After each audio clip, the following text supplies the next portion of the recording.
Certainly glad you could join us today. That's just fantastic. We have instructors that travel all over the country. Spreading the joy of painting. Now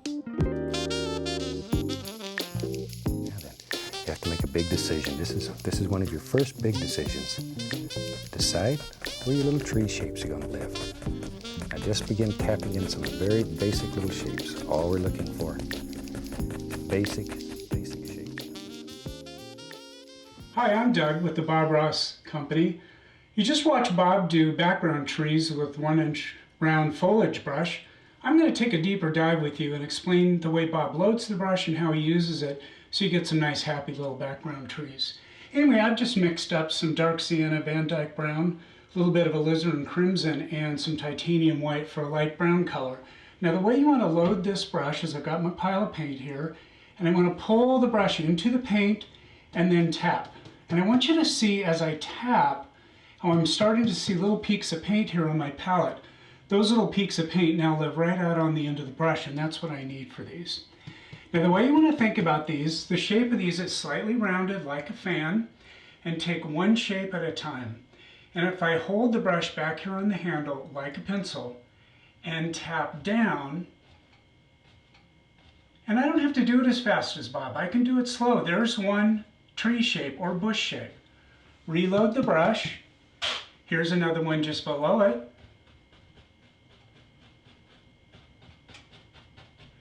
But just that easy, it makes perfect little background trees, and I haven't worked very hard at all.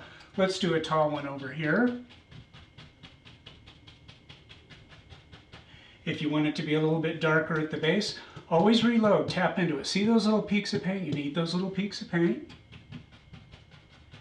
And that puts some bushes underneath the taller one. And I'll just keep going with that like Bob did. So we've got some trees over on this side of our little golden glow here. This is quite a crazy sky here. I love this one. These colors just make you feel good. Keep tapping, keep tapping. Notice I'm holding the brush handle up towards the ceiling and just tapping in that shape. And you do not have to go fast. Think about one shape at a time. Something about like so. Now an extra little detail Bob added was he took his knife and just scratched in a few sticks and twigs to kind of give you the idea that there's some branches and twigs and sticks holding up your background trees. Now to highlight these, you're going to be using the same brush. That's the 1-inch round foliage brush. And remember, a thin paint sticks to a thick paint. So you might have to touch your brush into the tiniest little bit of some of the liquid white, and then go into your highlight color. In this case, Bob started out with some yellows. So I pull it into that yellow and then I tap, and I want to see those little peaks of paint. I want to see those peaks of paint. That means those peaks of paint live right up there on the end of the brush.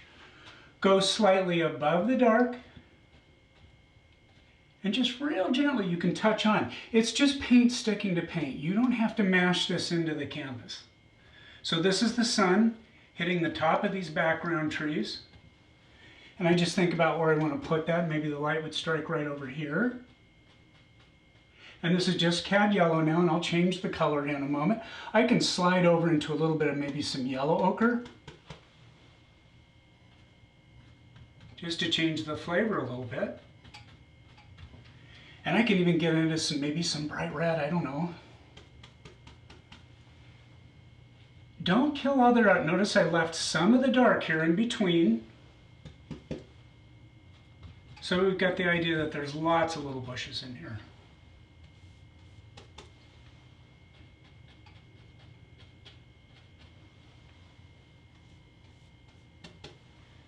And just that quickly, you've got some super simple, happy background trees done with the 1-inch round foliage brush.